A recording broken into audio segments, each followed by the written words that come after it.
You stared at your phone, watching that empty chat window, wondering, why am I always the one starting this? You feel trapped. Either you text first and feel desperate, or you stay silent and hope, and then feel ignored. But here's what nobody tells you. It's not that they hate texting, and it's not that you're boring. Most people are simply responding to the role you've trained them to see you in. Right now, you're the initiator. They're the reactor. We're going to flip that dynamic without manipulation or fake rules. And the last technique is the one that quietly makes people want to talk to you. So stick around, because that's where everything shifts. Think of your first few texts like the first 3 seconds you walk into a room. They set the tone. Most people either send a dry "hey" or they send a novel carrying the whole conversation on their back. Both send the same needy signal. I need you to make this interesting for me. This is part of a bigger problem, your text body language. In real life, crossed arms push people away.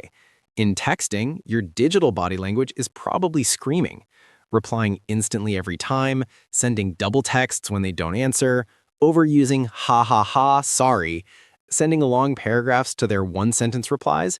You think you're showing interest. What they feel is pressure. So what's the alternative? Calm texting. This reads as, I like talking to you, and I'm okay if we're not glued to our phones. It starts with your opening. Instead of just hi, you open a door and leave it slightly ajar. You use specificity, like that playlist you posted was dangerous. I've had that one song on repeat all day. You add a little emotion. I'm irrationally excited about this coffee right now. And maybe a tiny hook. Remind me to tell you what happened at the cafe today. You're giving their brains something fun to come back to. People text first when it feels good and safe. Instead of, how was your day? Try something that sparks curiosity. You strike me as the type who has at least one chaotic story from today. Did I guess right? It's playful, not an interrogation.